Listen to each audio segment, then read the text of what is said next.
Hello friends, welcome to Jayas Kitchen. இந்த வீடியோவில் நம்ம எதை பற்றி பார்க்க போகிறோம்னா ஒரு சூப்பரான வெஜிடபிள் பிரியாணி செய்கிறது பற்றி தாங்க பார்க்க போகிறோம். அது என்னென்னா நான் என்னோடய ஓன் ப்ரிப்பரேஷன் பார்க்க போகிறீங்க. என்னோடய ஒய்ஃப் கிட்ட நான் ரெக்வஸ்ட் பண்ணி கேட்டிருக்கேன். இன்றைக்கி நான் ஒரு யூடியூப்பில் ஒரு வீடியோ பார்த்து நான் கற்றுக்கிட்டுருக்கேன். அதை நான் இன்றைக்கி செஞ்சு நான் அசத்த போகிறேன். அது இல்லை வெஜிடபிள் பிரியாணி அப்படின்னு நான் சொல்லி அவங்களை இம்ப்ரெஸ் பண்ணி அவங்களை கன்வின்ஸ் பண்ணி பர்மிஷன் வாங்கி வச்சுருக்கேங்க. இன்றைக்கி ஒரு சூப்பரான வெஜிடபிள் பிரியாணி தான் செய்ய போகிறேன். ஜஸ்ட் ஒரு இன்ட்ரடக்ஷனுக்காக தான் இந்த மாதிரி ஒரு ஃபார்மல்ஸ்லாம் வந்திருக்கேன். இதை இப்படியே செய்ய போகிறேன். நான் டிஷர்ட் அது மாதிரி போட்டு தான் செய்ய போகிறேன். ஒரு சூப்பரான வெஜிடபிள் பிரியாணி தான் செய்ய போகிறேன். இங்கே கனடாவில் உங்களுக்கே தெரியும், இங்கே காயில் பேஸ் தான். இங்கே கேஸ்லாம் யூஸ் பண்ண மாட்டாங்க இல்லையா, இண்டக்ஷன் பேஸ் தான். ஸோ அதிலே சூப்பராக ஒரு ப்ரிப்பரேஷன் நான் பண்ண போகிறேன். ஒரு நல்ல ஒரு ஐடியாவில் வச்சுருக்காங்க. என்னென்ன குவான்டிட்டிஸ் போடணும் அப்படின்னு ஒரு கிளியரான ஒரு ஐடியாவில் இருக்கேன். நான் நோட் பண்ணி வச்சுருக்கேன். வீடியோ நான் செய்யும் போது உங்களுக்கு கிளியர் எக்ஸ்பிளைன் பண்ணுறேன். டீஸ்பூன் எந்த அளவுக்கு போடணும், ஒரு டீஸ்பூன் அளவுக்கு மசாலா எப்படி ஆட் பண்ணணும். ஸோ இந்த கிளியர் டீட்டெயில்ஸ் நான் உங்களுக்கு கிளியராக நீங்கள் சொல்ல போகிறேன். இது யாருக்கெல்லாம் யூஸ் ஆகும்னா, ஒய்ஃபை நீங்கள் இம்ப்ரெஸ் பண்ணணும் அப்படின்னு ஒரு கேட்டகரிஸ்லாம் இருப்பாங்களே, ஏதாவது பண்ணி அசத்தணும் செய்கிற ஐடியா இருக்கும், ஆனால் எப்படி செய்யணுன்றது தெரியாது இல்லையா. ஸோ அவங்களுக்குலாம் இந்த வீடியோ முழுசாக பார்த்தீங்கன்னா உங்களுக்கு ரொம்பவே யூஸ்ஃபுல்லாக இருக்கும். பார்த்தீங்கன்னா தனியாக தங்கிட்டு இருக்காங்க, அவங்ககிட்ட எல்லா க்ராசரிஸ் எல்லா வெஜிடபிள்ஸும் வீட்டில் இருக்குது, ஃப்ரிட்ஜில் இருக்குது. ஆனால் எப்படி பண்ணுறது வெஜிடபிள் பிரியாணி அப்படின்றது தெரியாது. இந்த வீடியோ முழுசாக பார்த்தீங்கன்னா உங்களுக்கு ஒரு பெஸ்ட்டாக இருக்குங்க. செம்ம சூப்பர் டிப்ஸ் நான் கொடுக்குறேன். எப்படி செய்கிறது ரொம்ப சிம்பிளாக தான் இருக்கும்னு நினைக்கிறேன். அதே மாதிரி வெயிட் லாஸ்க்கு சூப்பரான டிஷ் தாங்க வெஜிடபிள் பிரியாணி. நீங்கள் வெஜிடபிள் பிரியாணி சாப்பிட்டிங்கன்னா நிறைய பேர் பார்த்தீங்கன்னா வீட்டுக்கிட்ட இருக்கிறதுலேருந்து 1 கிலோமீட்டர் 2 கிலோமீட்டரில் எல்லாம் எங்கே ஜிம் இருக்கோ போய் 1 ஹவர் பண்ணுறேன், 2 ஹவர் பண்ணுறேன், கேலரிஸ் பர்ன் பண்ணுறேன் அப்படின்னு போயிட்டுருப்பீங்க. அந்த தப்பு மட்டும் பண்ணவே பண்ணாதீங்க. வெஜிடபிள் பிரியாணி சாப்பிட்டிங்கன்னா வெயிட் லாஸ்க்கு சூப்பரான விஷயம் அதோட எதுவுமே இல்லைங்க. ஆயில் கம்மியாக போட்டு வதக்கி இந்த வீடியோ முழுசாக பார்த்தீங்கன்னா நான் எப்படி பண்ணுறதுன்னு சொல்லுவேன். ரொம்ப கம்மியாக ஆயில் யூஸ் பண்ணியிருப்பேன். என்ன பண்ணுறதுன்றதை நான் தெளிவாக உங்களுக்கு சொல்கிறேன் பாருங்கள். இந்த வீடியோ முழுசாக பார்த்தீங்கனாலே வெயிட் லாஸ்க்கு எந்த மாதிரி குவான்டிட்டி எடுத்துக்கணும், எந்த அளவுக்கு வெஜிடபிள்ஸ் எடுத்துக்கணும், எந்த அளவுக்கு ஆயில் எடுத்துக்கணும், எல்லா விஷயமும் நான் மசாலா முதல் கொண்டு எந்த அளவுக்கு நீங்கள் யூஸ் பண்ணுன்றதை நான் கிளியராக உங்களுக்கு சொல்கிறேன். ஏன்னா வெஜிடபிள் பிரியாணியில் நம்பர் ஆஃப் ஐட்டம்ஸ் இருக்குது, நம்பர் ஆஃப் ப்ரோட்டீன்ஸ் இருக்குது, விட்டமின்ஸ் இருக்குங்க. ஏன்னா protein, vitamin, carbohydrates, vitamin C எல்லாமே கலந்தது தான் ஒரு வெஜிடபிள் பிரியாணி. ஏன்னா பீன்ஸ் போடுவோம், பச்சை பட்டாணி போடுவோம், அதுக்கப்புறம் உருளைக்கிழங்கு போடுவோம், எல்லாம் போடுவோம் இல்லையா. ஸோ இது எல்லாமே பார்த்தீங்கன்னா விட்டமின்ஸ், ப்ரோட்டீன்ஸ் எல்லாமே இதில் கலந்துருதுங்க. அதே மாதிரி ஒரு பாயில்ட் எக் ஆட் பண்ணிங்கன்னா அதோட ப்ரோட்டீன் வேறு லெவலில் இருக்கும். வாங்க வீடியோக்குள்ளே போகலாம். Hello friends, welcome to Jaya's kitchen. இந்த வீடியோவில் நம்ம எதை பற்றி பார்க்க போகிறோம்னா ஒரு சூப்பரான வெஜிடபிள் பிரியாணி செய்கிறத பற்றி தான் பார்க்க போகிறோங்க. அதுக்கு தேவையான பொருட்கள் என்னென்னு பார்த்துக்கலாம். இந்த வெஜிடபிள்ஸ் வச்சு தான் நம்ம இப்போ பிரியாணி சூப்பராக செய்ய போகிறோம். உருளைக்கிழங்கு தேவையான அளவுக்கு எடுத்துருக்கோங்க. இந்த மாதிரி கட் பண்ணி எடுத்துக்கோங்க. முடிஞ்சாலும் இந்த ஃப்ரூட்ஸ் அண்ட் வெஜிடபிள் ஃப்ரூட்ஸ்லாம் நீங்கள் பீல் பண்ணுவீங்க இல்லையா, அதை யூஸ் பண்ணி நீங்கள் பண்ணுங்கள். இந்த மாதிரி தோலெல்லாம் கிளியராக வந்துடும், உங்களுக்கு அழகாக கட் பண்ணிக்கலாம். இந்த தேவையான அளவுக்கு நீங்கள் சைஸ் கட் பண்ணிக்கலாம். ரொம்ப சின்னதாக போட்டாலும் அது குழஞ்சிருங்க வெஜிடபிள் பிரியாணியில். ஸோ அதனால் முடிஞ்சாலும் இந்த மாதிரி ஓரளவுக்கு பீஸ் எடுத்துட்டிங்கன்னா இது நல்லா வேகும் போது உங்களுக்கு ஸ்பாஞ்ச் மாதிரி நல்லாயிருக்கும் சாப்பிட. வெங்காயம் தேவையான அளவுக்கு கட் பண்ணிட்டுக்கோங்க. இந்த மாதிரி ஸ்லைஸ் போட்டிங்கன்னா இன்னொன்று பெனிஃபிட்டாக இருக்கும். தக்காளி தேவையான அளவுக்கு எடுத்துக்கோங்க. கருவேப்பிலை, கொத்தமல்லி இதெல்லாம் ஆட் பண்ணும்போது போட்டுக்கலாம். Basmati rice 1 cup. ஸோ இது பார்த்தீங்கன்னா 1 டம்ளர் தாங்க, ஒரு வாட்டர் டம்ளர் அளவுக்கு எடுத்துருக்கு. இது நீங்கள் முடிஞ்சளவு ஒரு 10 நிமிஷம் தண்ணியில் ஊற வச்சு எடுத்துருங்க. நான் ஊற வச்சு எடுத்துருக்கேன். அதுக்கப்புறம் பார்த்தீங்கன்னா பச்சை பட்டாணி தேவையான அளவுக்கு வாங்கி எடுத்துருக்கோம். அதுக்கப்புறம் பீன்ஸு.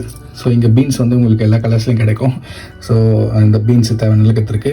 நான் மீல் மேக்கர் நான்வெஜ் ப்ரிஃபர் பண்ணுறதில்ல. ஸோ மோஸ்ட்லி அதனால் மீல் மேக்கர் மேட்ச் பண்ணிக்கலாம். ஸோ மீல் மேக்கர் பார்த்திங்கன்னா நல்லா 10 நிமிஷம் தண்ணியில் ஊறி இருக்குது, சுத்தண்ணியில். இதுவும் பார்த்திங்கன்னா ஹாட் வாட்டரில் ஊறினதுனால ஸ்பாஞ்ச் மாதிரி இருக்குது பார்த்திங்கன்னா. ஸோ தண்ணி தேவையான அளவுக்கு ஊற்றணுங்க. தண்ணி பார்த்தீங்கன்னா இப்போ இதில் பார்த்தீங்கன்னா உங்களுக்கு தெரியும், இது பார்த்தீங்கன்னா தண்ணி லைட்டாக இதில் இருக்கிற மாதிரி இருக்கு இல்லையா. ஸோ இதெல்லாம் நம்ம ஃபில்டர் பண்ண முடியாது, அமுக்கிலாம். ஸோ அதனால் நீங்கள் வெஜிடபிள் பிரியாணி 1 டம்ளருக்கு ஒரு 1.5 டம்ளர் தண்ணியை எடுத்துக்கிட்டாலே போதுமானது. அவ்வளோதாங்க. வெஜிடபிள் பிரியாணி தேவையான பொருட்கள்லாம் இவ்வளோ தான். ஆனியன், உருளைக்கிழங்கு எடுத்துருக்கு, தக்காளி எடுத்துருக்கு, கருவேப்பிலை, கொத்தமல்லி இதெல்லாம் ஆட் பண்ணிக்கலாம். அரிசி ஒரு 10 நிமிஷம் ஊற வச்சு எடுத்துருக்கோம், பாஸ்மதி ரைஸு. அதுக்கப்புறம் மீல் மேக்கர் ஒரு 10 நிமிஷம் ஹாட் வாட்டரில் ஊற வச்சு எடுத்துருக்கோம். பச்சை பட்டாணி, பீன்ஸ் இதெல்லாம், கேரட் நான் மோஸ்ட்லி யூஸ் பண்ணுறதில்ல. ஸோ இதெல்லாம் வச்சு தாங்க நாங்கள் வெஜிடபிள் பிரியாணி இப்போ செய்ய போகிறோம். வாங்க வீடியோக்குள்ளே போகலாம். ஸோ நம்ம வெஜிடபிள் பிரியாணி பார்த்திங்கன்னா இந்த குக்கரில் தான் செய்ய போகிறோம். நிறைய பேர் பார்த்திங்கன்னா கடாயில் எல்லாமே பொரிச்சிட்டு அதுக்கப்புறம் குக்கரில் ஆட் பண்ணி மூடுவாங்க. அந்த மாதிரி பண்ண வேண்டாம். நீங்கள் எதில் பண்ணுறீங்களோ அதிலே அந்த பாத்திரத்துலேயே நீங்கள் செய்யும் போது அதனுடைய டேஸ்ட்டே தனியாக வரும். ஸோ இப்போ நல்லா சூடு எரிச்சிங்க. தேவையான அளவுக்கு எண்ணெய் ஊற்றிக்கலாம்.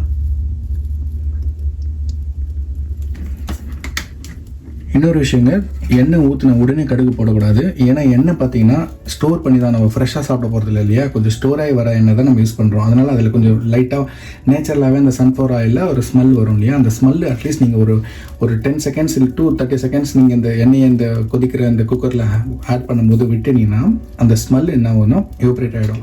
ஸோ ஃப்ரெஷ்ஷாக எண்ணெய் நல்லா கொதிச்சிச்சிங்க. இப்போ தேவையான அளவுக்கு கடுகு சேர்த்துக்கலாம்.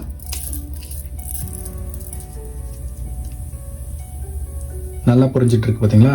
இது ஒரு அட்வான்டேஜ். நீங்கள் இந்த எண்ணெய் கொதிக்க விட்டிங்கன்னா ஆட்டோமேட்டிக்காக அந்த கடுகு குயிக்காக பொரிஞ்சிடும். பேக் டு பேக் நீங்கள் கருவேப்பிலையோ வெங்காயத்தையோ பேக் டு பேக் நீங்கள் ஆட் பண்ணிடலாம். எண்ணெய் ஆல்ரெடி நல்லா கொதிச்சிட்ருக்கு இல்லையா, கடுகு நல்லா பொரிஞ்சிச்சு. இப்போ நீங்கள் கட் பண்ணி வச்சுக்கிற ஆனியன்ஸை நீங்கள் சேர்க்க ஆரம்பிச்சிடலாம்.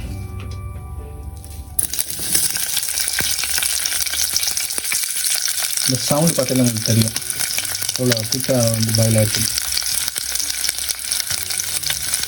இந்த மாதிரி ஆனியன் கட் பண்ணும்போது உங்களுக்கு ரொம்பவே ஈஸியாக இருக்குங்க சமைக்கிறதுக்கு. ஸோ இந்த டூலில் பார்த்தீங்கன்னா எனக்கு கிச்சன் ஐட்டமில் ரொம்ப ஃபேவரான ஒன்று இருக்குது. அது என்னன்னா இதுதான். இதை வச்சு தான் மோஸ்ட்லி நாங்கள் எல்லாமே சமைப்போம். மற்றதெல்லாம் அதுக்கு யூஸ் பண்ணுவோம். இது வந்து என்னுடைய ஃபேவரட். கொஞ்சம் கம்ஃபர்டபுளாக இருக்கும் எனக்கு. ஓகே, கலர் விட்டே இருக்கணும், ஏன்னா அடி பிடிக்காமல் இருக்கும். அப்போ தான் முடிஞ்சதும் ஆனியன் பொறுத்தவரையும் பார்த்தீங்கன்னா கொஞ்சம் லைட் ப்ரௌன் வர வரைக்கும் நீங்கள் கலரி விட்டே இருங்க. அடி பிடிக்காமல் கலரி விட்டே இருங்க. ஏன்னா அந்த ப்ரௌனிஷாக வந்துச்சுன்னா உங்களுக்கு அந்தளவுக்கு டேஸ்ட் கொடுக்கும். உங்களுக்கு வந்து அந்த வெஜிடபிள் பிரியாணி டேஸ்ட் வந்து அந்தளவுக்கு உங்களுக்கு இருக்கும். நிறைய பேர் என்ன தான் வீட்டில் எவ்வளோ கம்ஃபர்டபுளாக சமைச்சாலும் எவ்வளோ பர்ஃபெக்டாக சமைச்சாலும் ஹோட்டல் ஃபீல் வரலன்னு சொல்லுவாங்க. பட் ஒரு விஷயம் நீங்கள் கவனிக்கணும், ஹோட்டலில் பெரிய பாத்திரத்தில் சமைப்பாங்க. ஸோ அதனால் எல்லா மசாலாவிலேருந்து ஆனியன் எல்லாமே அதிக லெவலில் சேர்ப்பாங்க. அதிக குவான்டிட்டி சேர்க்கும் போது டேஸ்ட் ஆட்டோமேட்டிக்காக உங்களுக்கு வந்துடும். ஏன்னா அதிக குவான்டிட்டி ஒரு அரிசியிலுமே போய் பதியும் இல்லையா. ஸோ அதனால் அந்த டேஸ்ட் உங்களுக்கு அதிகமாக தெரிகிற மாதிரி ஒரு ஃபீல் இருக்கும். வீட்டில் அதே மாதிரி வரணும்னா ஒரு விஷயத்தில் நீங்கள் கான்சன்ட்ரேட் பண்ணலாம். அது என்னென்னா ஆனியன் நீங்கள் எந்த அளவுக்கு வதக்கிட்டு ப்ரௌனிஷாக வர வரைக்கும் விட்டுட்டு நீங்கள் செய்கிறீங்களோ அந்த அளவுக்கு உங்களுக்கு டேஸ்ட் தூக்கி கொடுக்கும். இப்போ பார்த்தீங்கன்னா ஓரளவுக்கு நல்ல ப்ரௌனிஷ் கொஞ்சம் லைட்டாக மாறிட்டு இருக்க கலர். இந்த டைமில் நீங்கள் தக்காளி ஆட் பண்ணலாம். ஏன்னா தக்காளியில் ஆல்ரெடி ஈரத்தன்மை அதிகமாக இருக்கிறதுனால கொஞ்சம் பிஃபோராக நீங்கள் தக்காளி போடுறது ரொம்ப நல்லது. கட் பண்ணி வச்சுட்டு தக்காளியில் ஆட் பண்ணிடலாம்.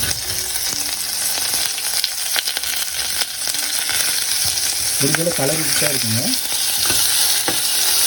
குக்கர் மோஸ்ட்லி சின்ன பாத்திரம் இல்லையா, அது கடாய் மாதிரி பெருசாலாம் இருக்காது. ஸோ சின்ன பாத்திரன்றதுனால கலரி விட்டே இருந்தால் தான் அது உங்களுக்கு அடி பிடிக்காமல் வரும். இன்னொரு விஷயம் இதில் பார்த்தீங்கன்னா பட்டை லவங்க ஆட் பண்ண போகிறதில்ல. நிறைய பேர் என்ன பண்ணுவாங்கன்னா லிமிட்டாக சாப்பிடும், கொஞ்சம் தான் சாப்பிடுவாங்க. அந்த கொஞ்சம் சாப்பிடும் போது ஒரு வாய்க்கும் லவங்கமும் பட்டையும் அவங்களுக்கு வாயில் மாட்டுச்சுன்னா ரொம்ப டென்ஷன் ஆகிடுவாங்க. ஸோ அவங்களுக்கு பட்டை லவங்கம் மோஸ்ட்லி எதுக்கு யூஸ் பண்ணுறாங்க அந்த காலத்துலனா டைஜஷன் இஷ்யூஸ்லாம் வராதுங்க. நிறைய பேர் கொஞ்சம் தான் சாப்பிட்ட மாதிரி இருக்கும். அதுக்கப்புறம் அவங்களுக்கு அது வயிற்றுலேயே அப்படியே ஸ்டோர் ஆகிடும், ரொம்ப நேரம் ஆகும் அது வந்து ஜீரணிக்க. ஸோ அந்த பிரச்சனைலாம் சால்வ் பண்ணுறதுக்காக என்ன பண்ணாங்கன்னா அந்த பட்டை லவங்க ஏலக்காய் அதெல்லாம் ஆட் பண்ணுங்க. அதுக்கு பதில் நான் இன்றைக்கி என்ன ட்ரை பண்ண போகிறேன்னா கரம் மசாலா ஆட் பண்ண போகிறேங்க. ஸோ டைஜஷன் இஷ்யூ வராது, உங்களுக்கு டேஸ்ட்டாகவும் இருக்கும். நல்லா வதக்கிட்டு டிஸ்டர்ப் பண்ணாமல் அப்படியே விடுவோம் கொஞ்சம் நேரம். இப்போ பார்த்தீங்கன்னா நல்லா வதங்கிச்சு. இந்த டைமில் நீங்கள் என்ன பண்ணுறீங்கன்னா நீங்கள் கட் பண்ணி வச்சுக்கிற உருளைக்கிழங்கு ஆட் பண்ணுங்கள். ஸோ அது ப்ரொசீஜராக தாங்க செய்யணும், கண்டபடி மாற்றி செய்யக்கூடாது. நான் பண்ணுறது நீங்கள் ஃபாலோ பண்ணி ஒரு வாட்டி ட்ரை பண்ணி பாருங்கள், கண்டிப்பாக உங்களுக்கு பிடிக்கும். இப்போ பார்த்தீங்கன்னா உருளைக்கிழங்கு ஆட் பண்ணியாச்சு, நல்லா போட்டாச்சு. இது வந்து நான் 2 பேருக்கு சமைக்கிறதுனால 2 பேருக்கு தேவையான அளவு இவ்வளோ தாங்க.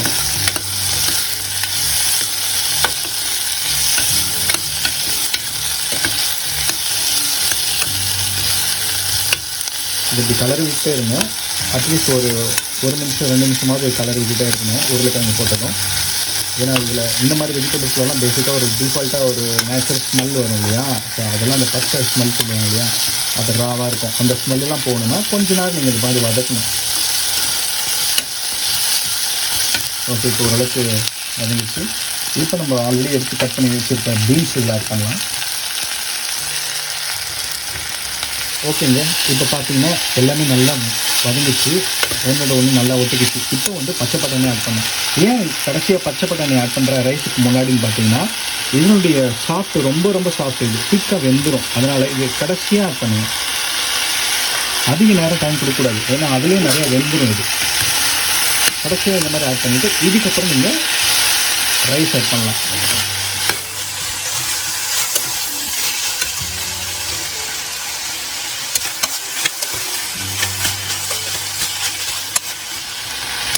நல்லா வெந்துட்டுருக்குங்க வெஜிடபிள்ஸ்லாம்.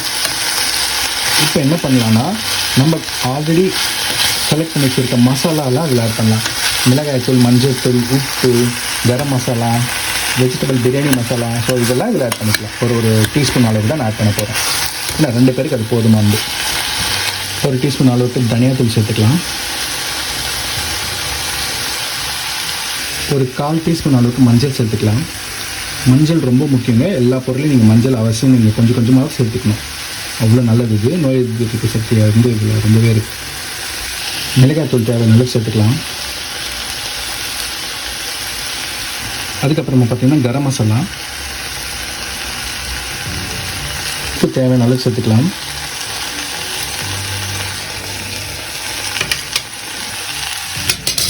ஒரு வாட்டி கலரிக்கலாம். இன்னொரு விஷயங்க, இந்த மசாலாலாம் ஆட் பண்ணும்போது நீங்கள் கண்டிப்பாக சிம்பிளில் வச்சுருங்க. ஸோ கொஞ்சமாக குறைச்சிடுங்க சூடு, இல்லைன்னா அடி பிடிச்சிரும். மசாலாலாம் ஆட் பண்ணிவிட்டு இப்போ நீங்கள் அரிசி ஆட் பண்ணலாம்.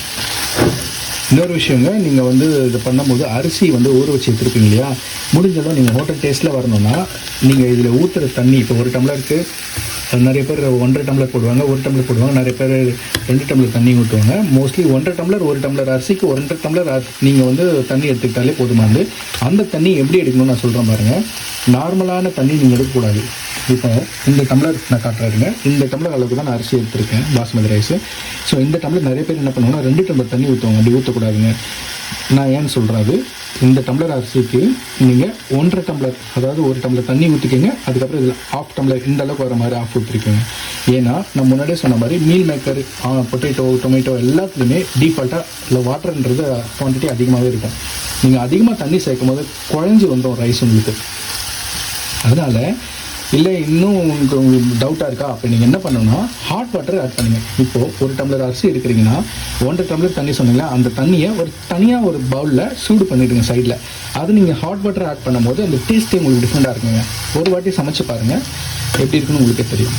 இப்போ இதில் ரைஸ் ஆட் பண்ணிவிட்டு நம்ம வாட்டர் ஆட் பண்ணிக்கலாம். நான் வந்து பாயில் வாட்டர் தாங்க, ஆல்ரெடி நான் சூடு பண்ணி வச்சுருக்க தண்ணி, அதுதான் 1.5 டம்ளர் சேர்க்க போகிறேன். வாங்க இப்போ ரைஸும் தண்ணியும் ஆட் பண்ணலாம். இன்னும் ஆல்ரெடி 10 நிமிஷம் ஊற வச்சு எடுத்த பாஸ்மதி ரைஸ்.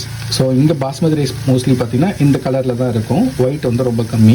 ஸோ இதுதான் டேஸ்ட் கொடுக்குன்றாங்க இங்கே. ஸோ இந்த அரிசி தான் நம்ம இப்போ ட்ரை பண்ண போகிறோம்.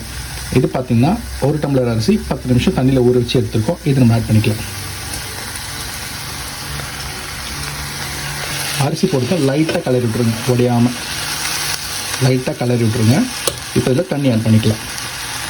நான் முன்னாடி சொன்ன மாதிரி இங்கே வருங்க, எவ்வளோ டைட் தெரிஞ்சுக்கலாம். ஹாட் வாட்டர் தான் ஆட் பண்ண போகிறோம். 1 டம்ளர் தண்ணி, இது வந்து 1/2 டம்ளர். ஸோ இவ்வளோ தான் நம்ம இங்கே எடுக்க போகிறோம் தண்ணி இதில். ஸோ 1 டம்ளர் தண்ணி ஃபஸ்ட்டு ஊற்றிடலாம்.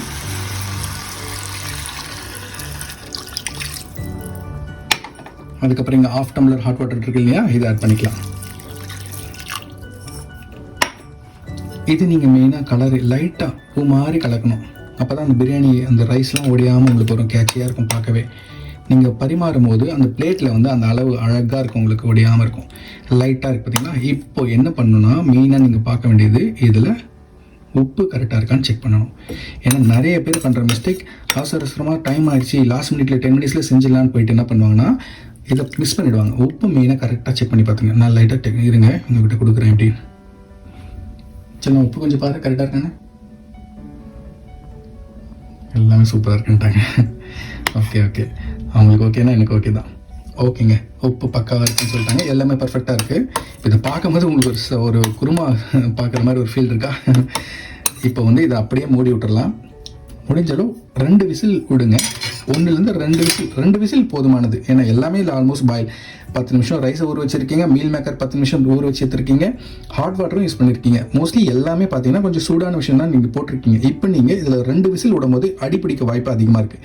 முடிஞ்சதில் 1 விசில் வந்தோடனே ஒரு 1 மினிட் விட்டு ஆஃப் பண்ணிவிடுங்க. ஆஃப் பண்ணி குக்கரை தனியாக ஸ்டீம்லேருந்து எடுத்து வச்சுருங்க. ஏன்னா பின்னாடி இங்கே காயில் பார்த்தீங்கன்னா ஆல்ரெடி ஹீட்டில் இருக்குது பார்த்தீங்களா, அந்த காயில் நீங்கள் பார்த்தாலே தெரியும் ஹீட் ஆகுது உங்களுக்கு இங்கே வந்து போகுது. ஸோ இங்கேயே நீங்கள் விட்டுட்டிங்கன்னா குக்கரை எடுக்காமல் அது 2 விசில் 3 விசில் கணக்காயிடும். ஏன்னா இந்த ஹீட்டு ஃபுல்லாக இந்த குக்கர் அப்சர்வ் பண்ணிக்கும். அதனால் முடிஞ்சாலும் நீங்கள் முடிஞ்ச உடனே குக்கரை தனியாக இங்கேருந்து டிஸ்போஸ் பண்ணி அப்படிக்கா தனியாக ஒரு தனி பிளேஸில் வச்சுடுங்க.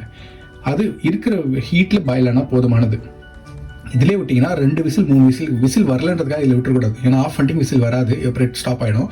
அதுக்காக இங்கேயே விட்டுறக்கூடாது. இதில் இருக்கிற ஹீட் இதில் பாஸ் ஆகிட்டே இருக்கும். முடிஞ்சாலும் இது இப்போ நீங்கள் மூடி வச்சிடலாம்.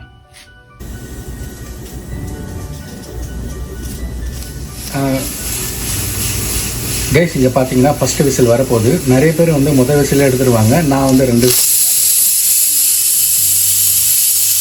ஓகேங்க, இப்போ 2 விசில் விசில் வரப்போகுது. ஸோ 2 விசில் முடிஞ்ச உடனே நீங்கள் ஆஃப் பண்ணி தனியாக எடுத்து வச்சுடுங்க. வச்சுட்டு அந்த விசில் ஃபுல்லாக எப்ரேட் ஆன பிறகு நீங்கள் இப்படி ட்ரை பண்ணி பாருங்கள். இதை எடுத்து பார்த்தீங்கன்னா அந்த சவுண்டு உங்களுக்கு வராது, கம்ப்ளீட்டாக போயிட்டுருக்கும். அதுக்கப்புறம் நீங்கள் ஓப்பன் பண்ணுங்கள். நிறைய பேர் அப்படி பார்க்காம டேரெக்டாக டைம் ஆகிடுச்சின்னு அப்படியே ஓப்பன் பண்ணிடுறாங்க அவசரத்தில். அப்படி பண்ணக்கூடாது. நீங்கள் இதை டெஸ்ட் பண்ணி பாருங்கள். இதை ஓப்பன் பண்ணி ஃபுல்லாக கம்ப்ளீட்டாக எடுத்துருங்க வெளியே. இதோட விடாதீங்க. முடிஞ்சளவு வெளியே எடுத்துட்டு ஒரு 1 செகண்ட் 1 மினிட் விட்டுட்டு அதுக்கப்புறம் நீங்கள் ஓப்பன் பண்ணி பாருங்கள். அதுதான் சேஃபும் கூட. ஓகே கேஸ், இல்லை கேஸ் கிளியராக போயிடுச்சு. நான் முன்னாடி சொன்ன மாதிரி இந்த விசில் தனியாக எடுத்து இந்த மாதிரி வச்சுடுங்க. வச்சுட்டு இதுக்கப்புறம் இதை ஓப்பன் பண்ணி பார்க்கலாம் எப்படி வந்திருக்குன்னு.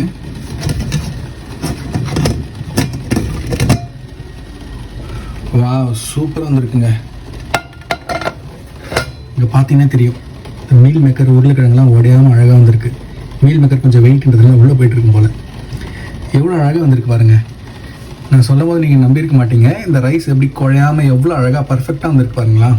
இதை விட என்னங்க வேணும் சொல்லுங்கள். நான் லைட்டாக கலக்கி காட்டுறேங்க. பாருங்கள், வா சூப்பருங்க. முன்னாடி சொன்ன மாதிரி ஆனியன் தாங்க, ஆனியன் நல்லா ப்ரௌனிஷாக வரணும். ஹாட் வாட்டர் யூஸ் பண்ணிங்கன்னா உங்களுக்கு இந்த ரைஸ் எல்லாம் குழையாமல் எவ்வளோ பர்ஃபெக்டாக வந்திருக்கு பார்த்தீங்களா. வெஜிடபிள் பிரியாணி சூப்பர் வந்திருக்குங்க. உடையாமல் அழகாக வந்திருக்கு பார்த்தீங்களா. இதுதாங்க, இந்த பொறுமை ரொம்ப அவசியம்.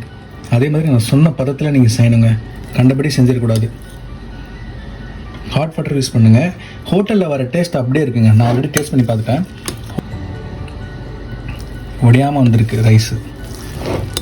ஸோ நான் சொன்ன பதம் ரொம்ப ரொம்ப முக்கியங்க. நான் சொன்ன பதத்தில் நீங்கள் செஞ்சு பார்க்கணும். அப்போ தான் இந்த ரைஸ் உங்களுக்கு முழுசாக அப்படியே வரும். நிறைய பேர் என்னடா நம்ம இவ்வளோ செய்கிறோம் அப்போ கூட நமக்கு உடஞ்சது ரைஸ்ன்னு சொல்லுவாங்க. ஸோ அந்த மாதிரி அவங்களுங்களா இந்த வீடியோஸ் நீங்கள் ஃபாலோ பண்ணிங்கன்னா நான் செஞ்ச மெத்தடு உங்களுக்கு கண்டிப்பாக யூஸ்ஃபுல்லாக இருக்கும். எவ்வளோ அழகாக வந்திருக்கு பார்த்தீங்களா. ரைஸ் எல்லாம் உடையாமல் நீங்கள் பார்த்தாலே தெரியும். ஸ்பூனில் அப்படியே முழுசாக இருக்குது பாருங்கள். ஒரு ரைஸ் கூட உடையல. நான் எப்படி போட்டேன்னா அதே மாதிரி வந்திருக்கு. இதில் எண்ணெயும் அதிகமாக எடுத்துக்கல. எந்த நம்ம மீனை கலக்கிறது ரொம்ப முக்கியங்க. கண்டபடி கலக்கக்கூடாது. நிறைய பேர் என்ன பண்ணுவாங்கன்னா வெங்காயம் போட்டதும் தக்காளி போட்டதும் போட்டு கலக்கி ரைஸை போட்டதும் கலப்பாங்க. ரைஸ் போட்டுலாம் தொடவே கூடாதுங்க. அப்படியே பூ மாதிரி ஒன்ஸ் நீங்கள் ரைஸ் உள்ளே போட்டிங்கனாலே பூ மாதிரி டச் பண்ணணும். ஏன்னா நீங்கள் ஆல்ரெடி பாயில் பண்ணிங்க. ஒரு 10 மினிட்ஸ் நீங்கள் சுடு தண்ணியில் விட்டுருக்கீங்க இல்லையா அந்த ரைஸு. அது பார்த்திங்கன்னா ஒரு மாதிரி சாஃப்டாக இருக்கும். நீங்கள் அப்போ போய் கலக்கி விட்டுட்டு இருந்தீங்கன்னா அது உடைய ஆரம்பிச்சிடும் ரைஸ்லாம். எவ்வளோ அழகாக வந்திருக்கு பாருங்கள். சூப்பராக இருக்கும். பார்க்கவே சாப்பிடணும் போல் இருக்குது பார்த்தீங்களா. எவ்வளோ அழகாக இருக்குது. ஓகேங்க, நல்லா சூடு. ஃப்ரெண்ட்ஸ், வெஜிடபிள் பிரியாணி எவ்வளோ சூப்பராக இருந்திருக்கு பார்த்தீங்களா. நான் செஞ்ச மெத்தட் உங்களுக்கு பிடிச்சிருந்தா, இந்த வீடியோ பிடிச்சிருந்தா மறக்காமல் லைக் பண்ணுங்கள். புதுசாக வரவங்களா இருந்தால் சப்ஸ்கிரைப் பண்ணுங்கள் ஃப்ரெண்ட்ஸ். அப்போ தான் நான் அடுத்தடுத்து போடுற இன்ட்ரெஸ்டிங் வீடியோஸ்லாம் உங்களுக்கு நோட்டிஃபிகேஷனாக வரும். நோட்டிஃபிகேஷனாக வந்தால் நீங்கள் உடனே ஓப்பன் பண்ணி பார்க்கலாம். இந்த வீடியோ பிடிச்சிருந்தால் லைக் பண்ணுங்கள். மறக்காமல் உங்கள் ஃப்ரெண்ட்ஸ்க்கு ஷேர் பண்ணுங்கள். இந்த வீடியோவில் உங்களுக்கு ஏதாவது டவுட் இருந்தால், எப்படி பண்ணீங்கன்னு டவுட் இருந்தால், இன்க்ரீடியன்ஸ்லாம் என்ன யூஸ் பண்ணீங்கன்னு டவுட் இருந்தால் கமெண்ட் பண்ணுங்கள். கண்டிப்பாக நான் ரெஸ்பாண்ட் பண்ணுறேன் friends. Thanks friends. Thanks for வாட்சிங்.